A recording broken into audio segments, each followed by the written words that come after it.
오늘은 이 말씀과 천국의 문이라고 하는 주제의 말씀을 가지고 나누겠는데요.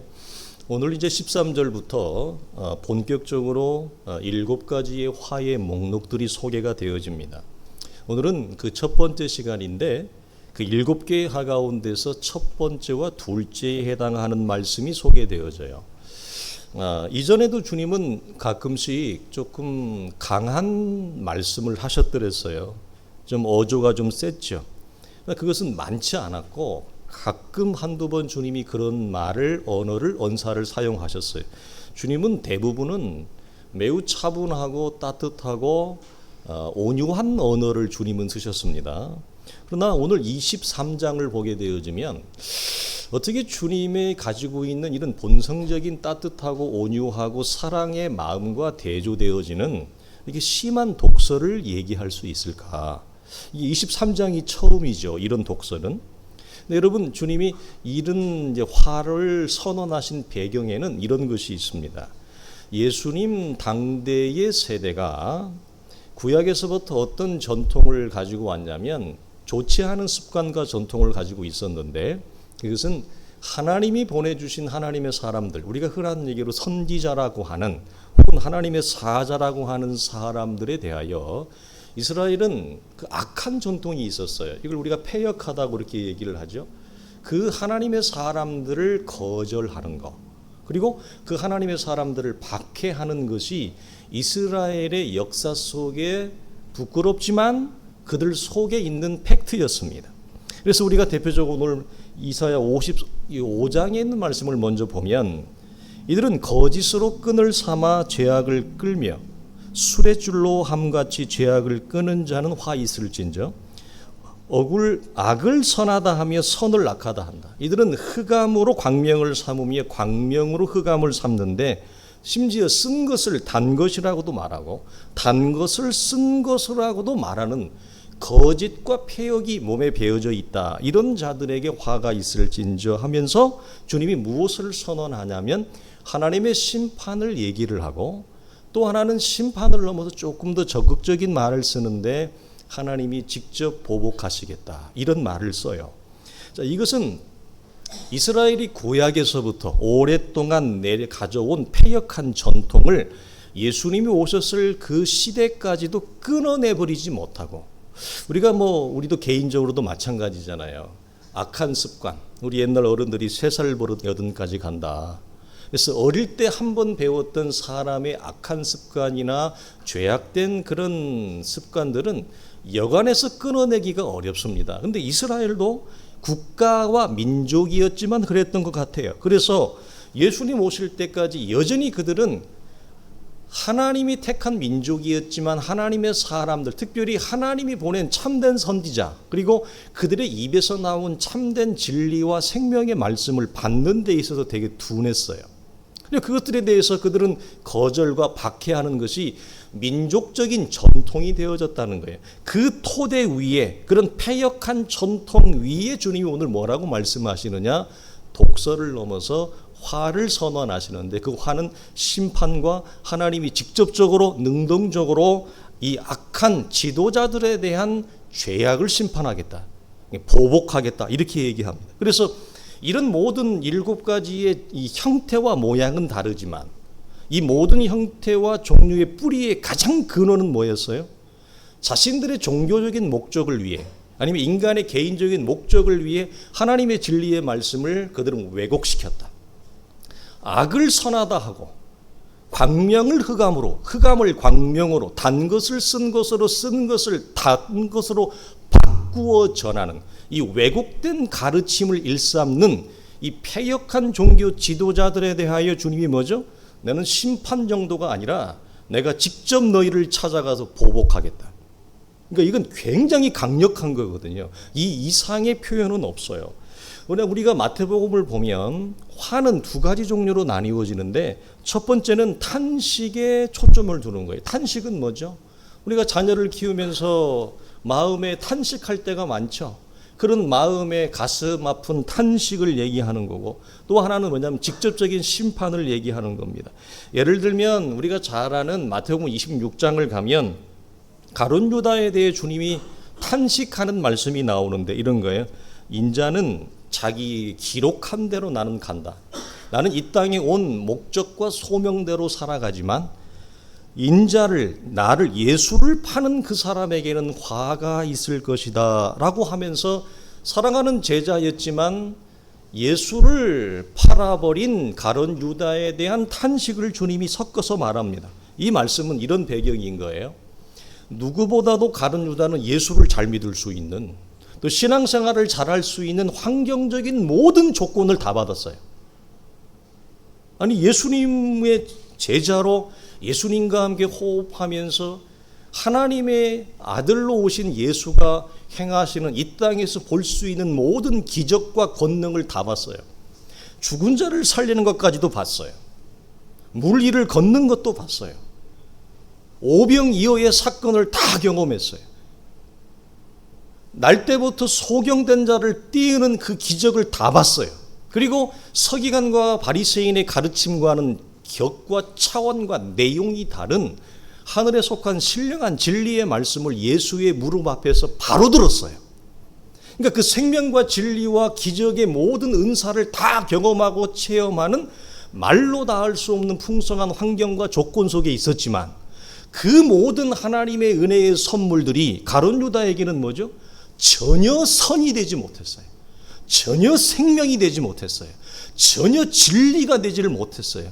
그가 한다는 것은 겨우 그의 반응은 뭐였죠? 은 30에 예수를 팔아 넘기는 거였어요. 이 차원에서의 탄식이에요. 그러니까 우리가 보면 이런 거예요. 자식도 우리가 키우다 보면 저는 이제 그게 좀 많이 이해가 되어지는데, 예전에 20대 중반 때 유학생활 할 때 저희 청년부 안에서 정말 집안이 짱짱한 사람들, 집안 청년들이 정말 많았어요.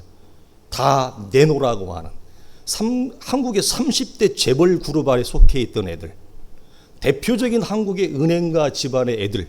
그런데 용돈을 한 달에 예를 들어서 지금 돈으로 100만 원이 들어간다. 100만 원 갖고 안 되겠지만 절대 100만 원을 안 줍니다. 그분들이 돈이 없어서 안 주는 게 아니에요. 항상 20%, 30% 부족하게 줘요. 나는 이해가 안 되는 거예요. 아니, 아버지 어머니가 돈이 없는 것도 아니고 저렇게 재벌 집안인데 어떻게 유학생활하는 자기 자식한테 100만 원 생활비가 필요한데 100만 원을 안 주고 80만 원을 주냐 이거예요. 나는 그때 이 20대 중반의 어린 나이에 철이 없어 이해를 못했어요. 그래서 걔가 내가 훨씬 가난한데 우리 집에 와가지고 고등어 얻어먹고 김치 얻어먹고 형 배고파 밥 좀 줘. 내가 걔한테 뭐 얻어먹을 신세인데 내가 걔를 밥을 주고 그랬단 말이에요. 이해가 되는 거죠. 교회가 말씀이 꼭 좋다 하여 생명과 진리의 말씀이 풍성한 조건과 은혜의 조건이 좋다 하여 예수 잘 믿는 건 아니더라요. 그렇다고 해서 나빠야 된다는 것도 아니에요. 가룟 유다가 갖는 주님의 탄식은 뭐냐? 유다야, 너보다 예수 잘 믿을 수 있는 환경과 조건이 어디 있냐? 이건 네 인생을 향한 축복 중에 축복이고 선물 중에 선물이란다. 그런데 너는 어찌하여 내게 베푼 하나님의 은혜를 전부 땅에 쏟아버리는 자가 되었느냐? 이게 탄식이에요. 가슴 아픈 거죠.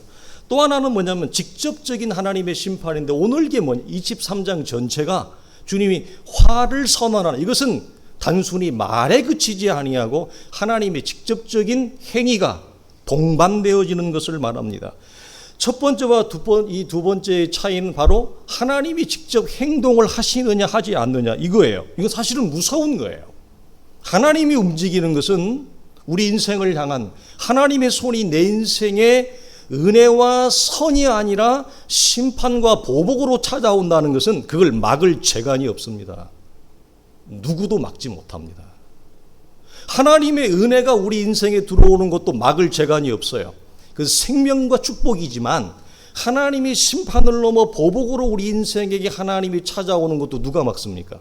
막을 재간이 없습니다. 우리가 살아보지만 인생의 나이가 들수록 인생처럼 연약하고 인생처럼 가여운 존재가 없어요. 인생처럼 약한 존재가 없단 말이에요. 그런데 하늘과 땅을 창조하신 그분이 여호와의 심판의 구름을 나의 인생에 몰고 온다. 잘 나갔던 인생이 하루아침에 꼬꾸러지고 환했던 인생이 하루아침에 여러분 구름이 찾아옵니다. 일들이 다 막혀요. 다 끊어져요, 여러분. 하나님의 소리예요. 내가 걸어왔던 길들이 다 끊어지는 일들이 있어요. 그러고도 우리가 하나님 앞에 은혜와 선으로 우리가 돌아서지 아니하면 하나님은 내 인생의 가장 큰 아킬레스건을 건드려요. 내가 제일 싫어하는 거, 내가 제일 두려워하는 거, 그걸 하나님이 건드려요.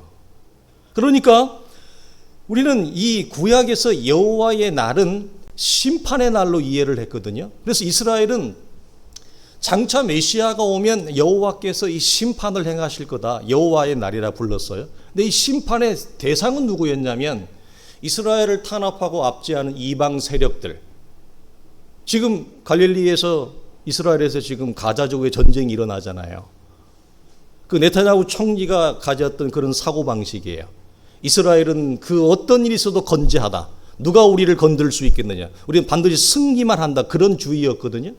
그런데 여호와의 날 메시아가 와서 심판을 하는데 누구를 먼저 심판하느냐. 자기들이 믿었던 대로 애굽을 심판하고 바벨론을 심판하고 아수르를 심판해야 되는데 심판의 칼날이 전혀 예상과 다르게 이스라엘을 자기들을 먼저 향하더라는 거죠.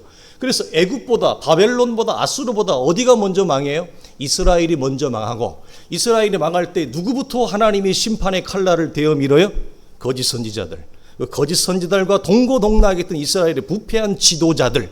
그래서 이스라엘의 정치적인 왕권을 주무르고 있던 그 정치 지도자들에 대한 심판이 찾아오고, 그리고 그들과 더불어 종교적인 지도자의 자리에서 폐역을 일삼았던 거짓 지도자들에 대한 심판의 칼이 먼저 임해요.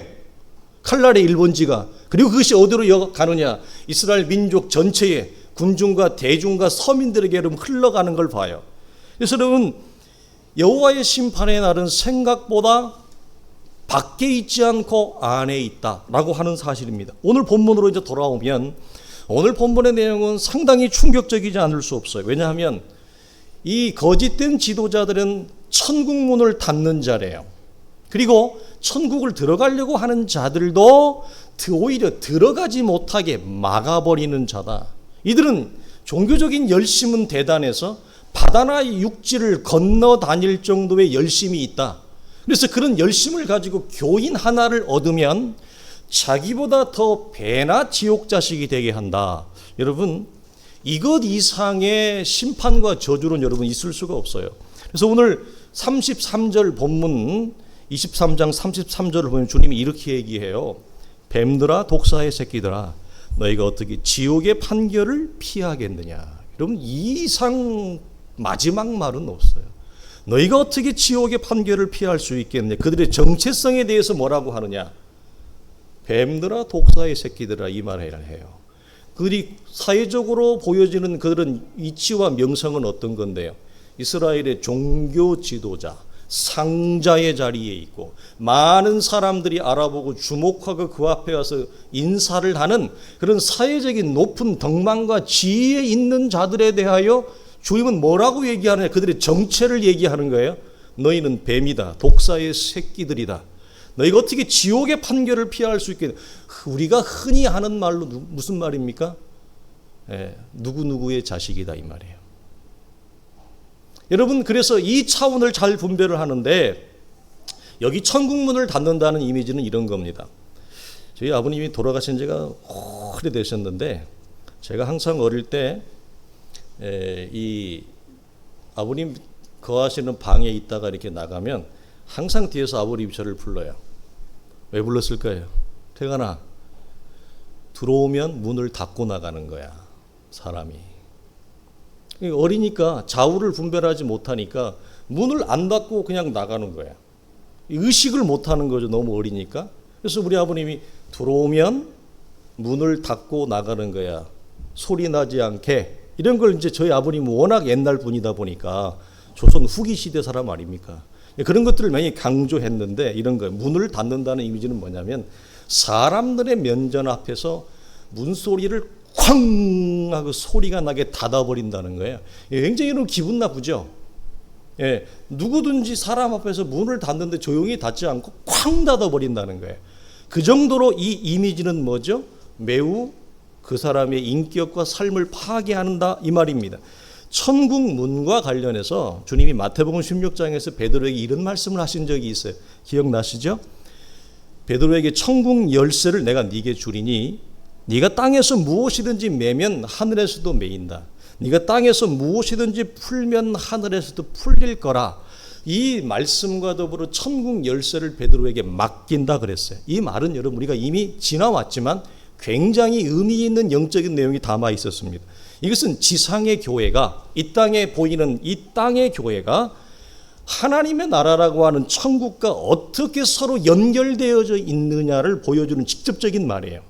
우리의 육체의 안목에서는 이게 그냥 건물이고 눈으로 보이는 나무고 플라스틱이고 이렇지만 이 땅의 하나님의 교회는 천국 문과 연결되어져 있어요. 우리 이걸 의식을 못하죠. 우리가 저 문을 들고 들어오고 나갈 때 우리는 내가 천국 문을 열고 들어오고 나간다는 것을 우리는 의식을 잘 못합니다. 예를 들어 이런 겁니다. 예수를 믿지만 기독교의 신앙이 내 안에 무르익지 않으면 우리가 서로 다른 성씨와 배경과 환경에서 자란 우리가 그리스도 예수 안에서 한 형제요 자매라고 하는 사실이 여러분의 가슴에서 뜨겁게 올라옵니까? 예수를 믿지만 이게 올라오지 않을 수 있습니다. 이게 언제쯤 올라와요? 신앙의 변곡점을 넘어서야 돼요. 신앙이 깊이 무르익으면 아무개 집사의 자식이 그 집사의 자식이 아니라 내 자식과 동일한 마음과 감정이 일어나고 아무개 집사의 저 딸이 내 딸과 동일한 마음이 일어나요. 이게 강요해서 되는 게 아니에요. 육체의 몸을 가지고 있지만 우리의 신앙이 깊어지고 하나님과 관계가 들어가면 우리 모두가 주 안에서 지난주 나는 설교처럼 뭐죠? 우리가 다 한 형제니라. 그래서 내가 그보다 머리 위에 있을 수 없고 그를 나보다 낮은 존재로 바라보지 아니하고 그를 사랑과 신뢰를 가지고 동등하고 아름답게 대할 수 있는 것이 뭐죠? 이게 여러분 인간이 아름다운 거죠. 사람이 아름다운 거죠. 나보다 강한 사람 앞에 가서는 고개를 숙이고 나보다 약한 사람 앞에 가서는 그를 밟으려고 하는 이것은 인간이 여러분 비열한 것입니다. 그러나 예수를 잘 믿으면 하나님과의 관계가 좋아지면 뭐죠? 이 인간의 비열함과 치열함과 치졸함이 하나님의 따뜻한 사랑과 온유로 변화되어져요. 그래서 나보다 그 사람을 높게 보거나 낮게 보지 아니하고 동일한 하나님의 존귀한 인간 하나로 본다. 여러분 이것은 그냥 교과서에 써 있는 얘기가 아닙니다. 이건 기독교 신앙이 만들어낼 수 있는 하나님과의 관계가 창조할 수 있는 우리의 변화된 내용과 시선이에요. 그리고 사람을 대할 때 그렇게 대하는 것이죠. 여러분 그래서 이 땅의 교회는 이 세상을 향해 서 있는 천국의 문이에요. 이것은 비유가 아니에요. 실제예요. 저는 이 안목이 열어졌으면 좋겠어요. 비유가 아닙니다, 여러분. 이건 실제입니다. 그래서 여러분 베드로를 대표해서 교회 지도자들의 역할은 뭐냐면 천국 문을 열어주는 차원에서 천국 열쇠를 맡겼다고 하는 거예요. 그러면 여러분 천국 문을 열고 닫을 수 있는 이 천국 열쇠의 역할이라고 하는 건 무엇일까요? 이 땅에서 천국 문을 여는 열쇠란 심플합니다. 뭐냐? 예수 그리스도가 누구인지를 진리의 말씀으로 바로 소개하고 선포하고 전달하는 것입니다. 어떤 것이 그릇된 말씀이고 어떤 것이 가짜 기독교 신앙인지 어떤 것이 참된 말씀이고 참된 기독교 신앙인지를 분별하여 누가? 베드로와 같은 천국 열쇠를 맡은 자리에 있는 자들, 이 강단 모세의 자리에 있는 자들이 생명과 진리의 말씀을 분별하여 참되신 하나님의 계시의 말씀을 시대 가운데 성도들 가운데 회중들 가운데 바르게 선포하고 바르게 가르치고 양육하여 천국에 이르도록 그들을 뭐죠? 인도하는 것이 주된 천국 열쇠의 여러분 역할이에요. 그러니까 천국 열쇠를 맡았다는 것은 뭐죠? 하나님의 말씀을 맡았다는 겁니다. 진리의 말씀 안에 담아놓은 하나님의 뜻과 계시가 여기서 열어질 때 천국 문이 열어져요. 단순히 문지기로서 목사가 문을 열어주고 닫는다는 물리적인 말씀이 아닙니다. 모세의 자리에서 예수 그리스도가 이 땅에 오셔서 그가 행하신 모든 하나님의 복음의 내용에 속한 것을 여기 모세의 자리에 있는 자들이 그 진리를 열어서 설명할 때, 그리고 그 진리를 열어 설명하는 것을 받을 때 어떤 역사가 일어나느냐, 우리의 눈에는 안 보이죠. 천국 문이 열려요. 그때 여러분의 이름이 하나님의 나라의 생명책에 기록되는 역사가 있어요. 그러니까 무슨 말이냐면, 바른 말씀이 선포되어질 때 천국 문이 열려지는 역사가 있고, 거짓된 말씀이 선포되어지면 천국 문이 닫혀요. 이것이 베드로에게 주어진 천국 열쇠를 맡은 자들이 이 땅에서 가지는 가장 놀라운 열쇠의 특권이에요. 요한복음 10장을 보면 이런 말씀이 있습니다. 자, 문으로 들어가는 이는 양의 목자라. 문지기는 그를 위하여 문을 열고 양은 그의 음성을 듣나니 그가 자기 양의 이름을 각각 불러내어 인도하여 내느니라. 예수께서 비유로 말씀하셨으나 그들은 그가 하신 말씀이 무엇인지 알지 못하니라. 그러므로 예수께서 다시 이르시되 내가 진실로 진실로 너희에게 이르노니 나는 양의 문이라. 유명한 대표적인 말씀입니다. 나는 목자다. 나는 양의 문이다. 그리고 성도와 하나님의 관계를 목자와 양으로 표현하는 말씀인데, 여러분 이 말씀에서 물어보겠습니다. 이 비유에서 양은 무엇을 듣고 양의 문, 양의 문은 곧 천국의 문이에요. 들어갑니까? 여러분, 목자의 음성 외에는 아무것도 없습니다. 양은 오직 목자의 음성만을 듣고 천국 문에 이릅니다. 다른 것을 그 무엇도 성경은 사람에게 요구하지 않습니다. 왜 요구하지 않을까요?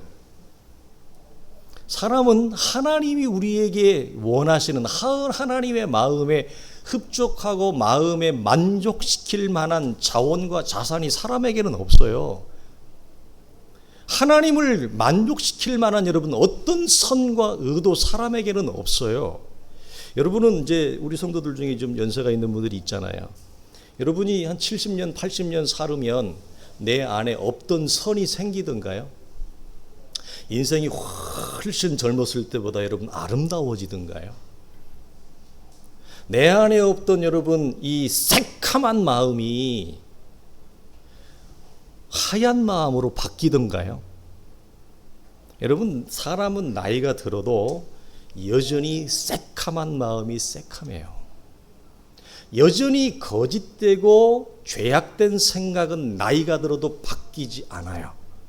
미움과 시기와 샘을 내는 것은 나이가 들어가면 줄어드는 게 아니라 더 커져요. 원망과 분노도 더 커져요.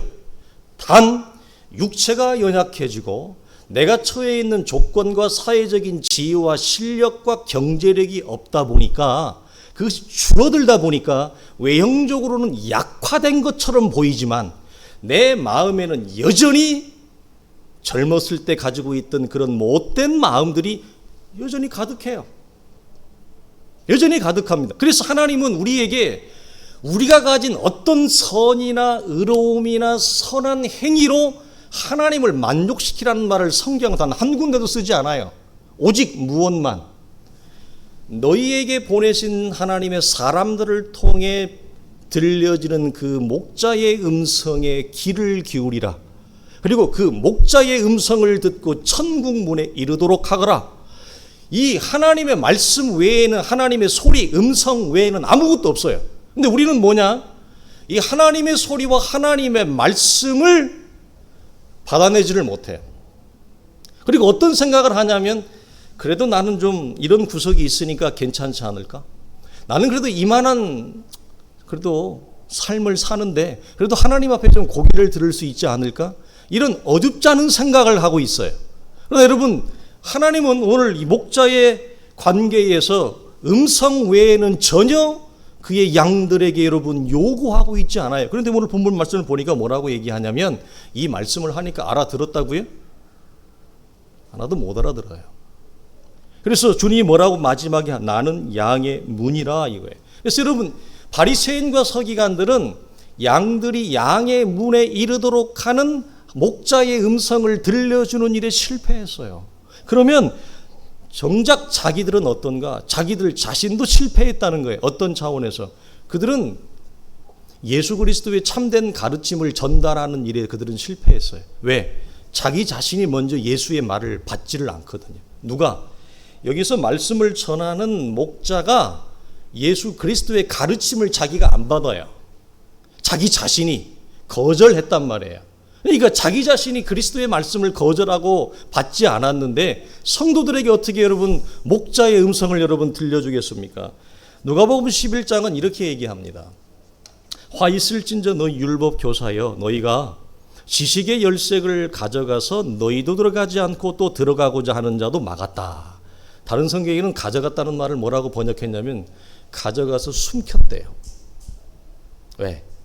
천국에 이르지 못하도록. 여러분 이것은 큰 그림으로 말하면 이런 겁니다. 사단이 가장 좋아하는 전략 전술입니다. 가장 효과적으로 교회와 성도들을 무너뜨리는 가장 큰 효과적인 전략은 뭐냐면 모세의 강단에 서 있는 자들이 자기 자신이 그리스도의 말씀을 받지 않으면서 사람들에게 거짓된 말씀을 전달하는 역할을 하게 하는 것입니다. 이것은 이제이죠. 꼭 먹고 알 먹고예요. 이거 완전 물귀신 작전이에요. 사단은 손 하나 대지 아니하고 교회와 성도들을 파괴하는 가장 최고의 전략 전술이 말씀을 전하는 자가 예수의 그리스도의 말씀을 받지 않는 거예요. 그런데 받지 않는 그 자가 뭐라고 얘기하느냐? 또 자기의 욕심을 위해서 종교적인 욕심을 위해서 말을 꾸며서 전달한다는 거예요. 얼마 전에 한국교회 성자라고 이름이 알려진 흥정길 원로 목사님이 한국교회의 위기에 대해서 첫 번째로 얘기할 때 그 목사님이 뭐라고 얘기했냐면 한국교회의 목사는 예수를 안 믿는다 그랬어요. 뭐 대단히 신학적이고 높은 지성을 얘기하는 게 아니라 한국교회가 이렇게 위기와 어두움과 이런 부패함과 무너짐에 처하게 된 첫 번째. 그래서 우리가 무엇을 목사님, 홍 목사님 회복해야 되겠습니까? 한국교회가. 첫 번째가 뭐라고요? 한국교회는 목사가 예수를 안 믿습니다. 이 말이 뭐예요? 자기가 그리스도의 가르침을 받지 않는다는 말이에요. 어떻게 예수를 믿는데 예수 그리스도의 가르침을 받지 않아요? 그러니까 자기가 그리스도의 가르침을 받지 않으니까 성도들에게 거짓으로 말씀을 가르친다는 겁니다. 여러분 천국 열쇠를 직접 주겠다라고 이 말씀을 직접적으로 대면하여 받았던 베드로는 훗날 베드로후서에서 거짓 교사에 대하여 이렇게 얘기합니다. 백성 가운데 또한 거짓 선지자들이 일어났나니 이와 같이 너희 중에도 거짓 선생들이 있으리라. 그들은 멸망하게 할 이단을 가만히 끌어들여 자기들을 사신 주를 부인하고 임박한 멸망을 스스로 취하는 자들이라. 많은 사람이 그들을 본받아 방종하게 되고 이로 말미암아 진리의 도가 지식의 열쇠가 비방을 받을 것이요 그들이 탐심으로써 지어낸 말을 가지고 성도들을 이득으로 삼으니 그들의 심판은 옛적부터 지체하지 아니하며 그들의 멸망은 잠들지 아니하느니라. 아멘. 여러분 천국 열쇠를 직접 주님으로부터 내가 내게 주겠다라고 하는 이 말씀을 받은 베드로가 거짓 교사들, 거짓 지도자들에 대하여 쓴 말이에요. 근데 놀라운 건 중간에 보면 예나 지금이나 거짓 교사들은 일어날 것이다. 그런데 문제는 뭐냐면 많은 사람들이 그들을 본받아 방종하게 되어지고 거짓 교사들을 본받는데요. 그들을 인생의 샘플로 삼는데요. 그리고 그들을 따라간대요. 이게 여러분 괴악한 일입니다. 너무나 가슴 아픈 일이죠. 그들은 성도들을 돈으로 봐요. 천국문에 이르도록 그들을 인도하는 것이 목적이 아니라 성도들을 자기가 지어낸 뭐라고 얘기해요? 욕심으로 지어낸, 탐심으로 지어낸 말을 가지고 성도들을 돈벌이의 수단으로, 돈벌이의 목적으로 삼는다는 거예요. 근데 이런 자들이 한국 교회 안에 제법 많아요. 그런데 더 놀라운 것은 뭐냐? 이걸 또 따라하는 자들이 있대요. 너무 가슴 아픈 현장입니다. 그러면 여러분, 건강한 성경적인 교회란 뭐냐? 거짓 교사와 그들의 가르침을 분별하여 그들을 교회에서 축출해내는 것입니다. 쓰지 말아야 될 자리에 쓰는 그들을 교회가 축출해내는 거예요. 그 계시록 2장에 보면 에베소 교회에서 이렇게 주님이 얘기해요. 거짓 교사들을 네가 용납하지 아니한 것과 자칭 사도라 하되 그들을 시험하여 그들의 거짓된 것을 드러낸 것을 주님이 뭐라고 얘기하나? 칭찬해요. 에베소 교회를 칭찬하는 대표적인 내용이 뭐냐? 거짓 교사를 분별해냈고 그들이 가르침이 거짓된 것을 드러내어서 그들을 교회에서 쫓아내어 이 사실에 대하여 주님은 먼저 칭찬한다고 얘기를 해요. 뒤에 보면 이런 말이 나옵니다. 네가 니골라당의 행위를 미워하는데 주님이 이런 말을, 나도 그들을 미워하노라. 에베소 교회가 이 니골라당이라고 하는 해석하기가 쉽지 않은데 나중에 이건 얘기하고요. 간단하게 말씀을 드리면 니골라라고 하는 이름 히브리어로 바아락이에요. 바아락. 이걸 우리가 줄여서 뭐라고 하면 발람이라 그래요. 발람인데 발람은 이스라엘의 구약적 배경상 종교 혼합주의를 가져온 자들을 얘기를 하는데 이 뜻은 기본적으로 인생과 삶을 소모시키고 낭비시키는다 이 말이에요. 주님이 뭐라고 말씀하느냐? 에베소 교회야, 너 참 잘했다. 네가 이 니골라당의 거짓된 것을 네가 미워하고 싫어해서 그들을 몰아낸 것에 대하여 나도 그러하다. 나도 너희와 똑같은 동일한 마음이다. 이렇게 얘기를 합니다. 여러분, 안타까운 건 뭐냐? 그런데 주님이 싫어한다고 얘기했잖아요. 나도 이것을 미워한다.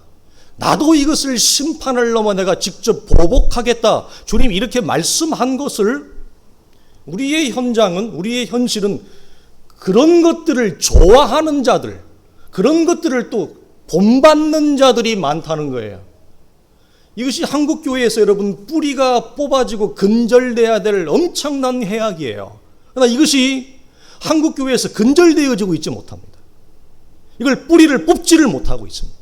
그래서 마치 알곡과 가라지가 서로 섞여 있고 얽혀 있고 동고동락하듯이 이 땅의 한국교회에서 이 거짓된 지도자들의 패약한 가르침과 행위가 한국교회에서 자행되어지고 그것을 분별하고 축출해내지 못하고 있는 안타까운 현실에 우리가 놓여 있어요. 이것은 한국교회의 어두움과 패망을 더 가속화시킬 것입니다. 지금이라도 이 역할을 우리가 해야 돼요, 사실은. 여러분, 그럼 무엇을 소모시키고 낭비시키는가? 이 자리는 어떤 자리라고 그랬죠? 진리를 소개하는 자리인데, 진리를 소개하지 않는다는 것은 진리 자체를 소모시키는 거예요. 자, 진리를 소개하지 않으므로 이 모세의 강단을 통해서 열어질 천국문을 막아버리는 거예요. 낭비시키는 거예요. 하나님의 의와 거룩과 생명과 진리가 나타남으로 많은 자들을 일으켜 세우고 천국에 이르며 그들을 살려내며 가장 인생의 아름다움과 고귀한 행복에 이르도록 하는 그 역할을 하지 않는 것이 뭐라고요? 그것 자체가 인생과 시간을 소모하고 낭비하는 거라 이 말이에요. 여러분, 어떤 차원에서 시간을 낭비하게 되냐 이런 겁니다. 건강한 교회, 하나님이 기뻐하시는 교회에서 진리의 말씀을 들었더라면 이미 장성한 신앙에 있어야 될 자들.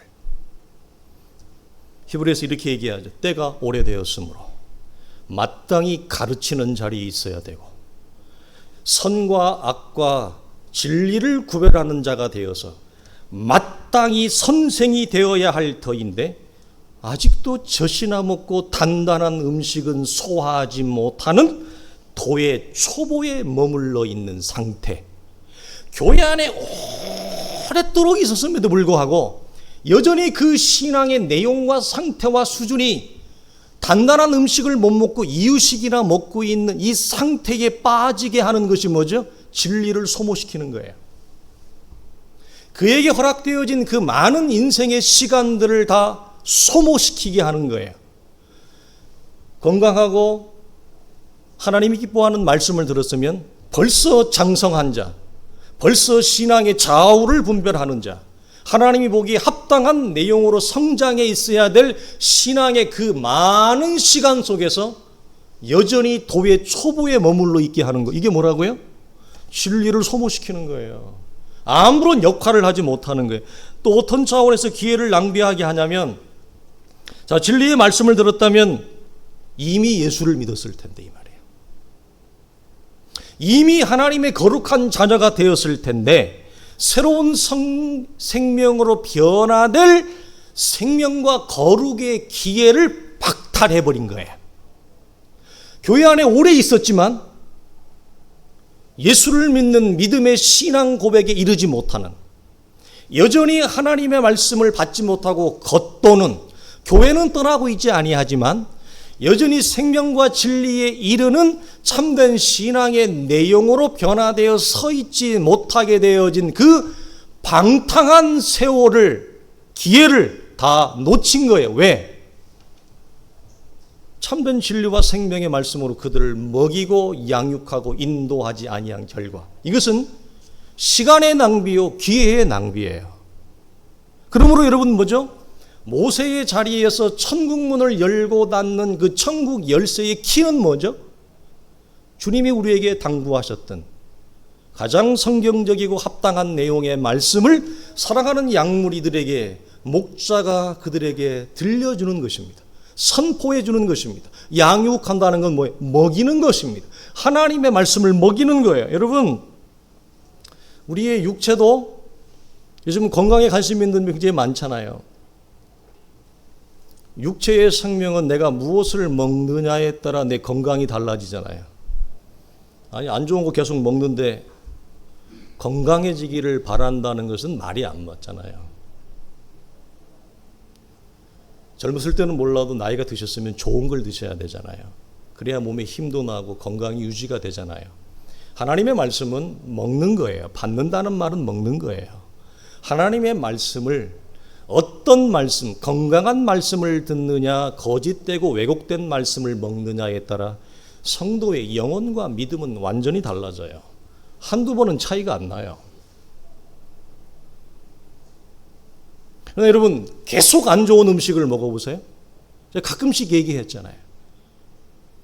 유학생들이 주중에 와서 딱 만나면 얼굴 보면 뭘 안다고? 아, 얘가 한 주간 뭐 먹었다 금방 알아요. 얼굴이 막 뽀르지가 올라오고 튀어 올라오고. 유럽은 옛날부터 이 냉동식품, 인스턴트 프로즌 푸드가 일찍 발달된 나라거든요. 렌즈에, 전자레인지에 30초 돌리면 끝나요. 공부하기 바쁘고 시간 쫓기니까 언제 장바다가 그거 요리해가지고 씻고 그거 벗기고 앉아가지고 요리하고 먹고 설거지하고 그 몇 시간 가는데, 공부하기도 시간이 부족하고 잠자기도 시간이 부족한데 그거 언제 사다가 그렇게 해먹을 거예요, 유학생들이. 그러니까 냉동식품만 파는 가게들이, 마트들이 굉장히 많거든요. 그런데 가가지고 냉동식품 사와가지고 돌려서 먹는 거예요. 그러면 주중에 오면 청년들 만나면 지난주 얼굴이 이뻤던 여자 청년이 얼굴이 뽀르지가 다 튀어나와 있어. 그럼 안 물어봐도 서로 다 알아. 너 한 주간 되게 힘들었구나. 먹을 거 제대로 못 먹고 살았구나. 금방 티가 나요. 한두 번은 몰라요. 지속적으로 거짓되고 왜곡된 말씀을 받으면 우리의 영혼은 파괴됩니다. 그래서 여러분, 생명과 진리의 어떤 말씀을 먹느냐, 내 영혼이 달라지고 우리의 믿음이 달라지고 기독교의 신앙이 달라지는 거예요. 여러분, 오늘 말씀은 대놓고 폐역과 거짓된 말씀을 일컫는 거짓된 지도자들에게만 해당되는 것이 아니라, R.T. 프란츠 목사님은 이 부분에 대해서 이렇게 얘기합니다. 늘 설교를 하지만 깊이 있게 가르치지 않는 사역도 여기에서 예외가 되어질 수 없습니다.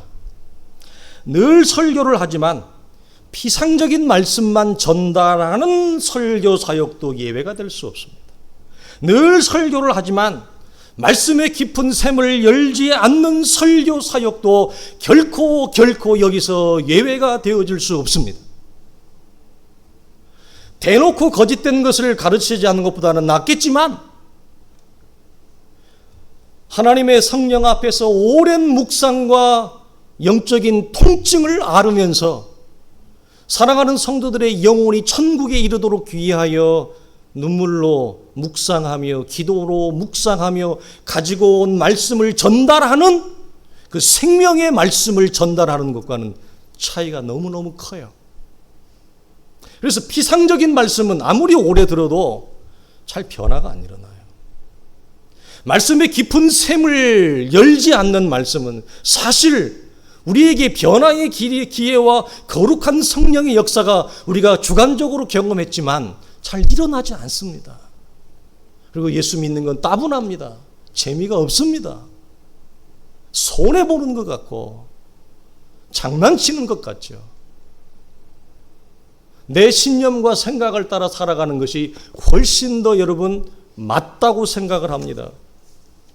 그러므로 여러분 참된 꼴을 먹지 못하는 교회의 포도원은 황폐해집니다. 그리고 울타리는 무너집니다. 한국교회의 포도원은 황폐해졌고 울타리는 무너졌습니다. 이걸 우리 지난주에 나누었던 이 세대의 저희 기수들이 저희 나이대에 해당하는 동기들이 황폐한 포도원을 유산으로 물려받은 것입니다. 그러니까 우리의 사명은 뭐죠? 울타리를 수리하고 황폐해진 포도원을 다시 가꾸어는 일에 아마 우리가 전생애를 바칠 것입니다. 말씀으로 여러분 마지막 이 말씀을 드리고 마치길 원하는데, 그러므로 여러분의 기도에서 꼭 빼놓지 말아야 될 것은 설교로 부름받은 자들의 영혼을 위한 기도입니다. 저를 감사하는 것은 우리 성도들이 대표 기도를 하실 때 저를 위해서 기도해 주시는 거 너무너무 감사하고, 저는 여러분 꼭 필요합니다. 여러분의 기도가 정말 필요합니다. 에베소 6장 이렇게 얘기하죠. 또 나를 위하여 구할 것은 내게 말씀을 주사 나로 입을 열어 복음의 비밀을 담대히 알리게 하옵소서 할 것이니, 이 일을 위하여 내가 쇠사슬의 메인 사신이 된 것은 나로 이 일에 당연히 할 말을 담대히 하게 하려 하심이라. 여러분 그 말씀을 우리 목사님에게 주십시오. 하나님, 우리 교회의 모세의 강단에, 모세의 자리에 생명과 진리의 말씀이 흘러내리는 강단이 되게 해주십시오. 여러분 이 기도 요청을 꼭 여러분에게 부탁을 드립니다. 저에게는 너무너무 절박합니다. 사랑하는 성도들이 구별과 분별과 안목이 있는 간구로 나아갈 수 있기를 주님의 이름으로 축원합니다.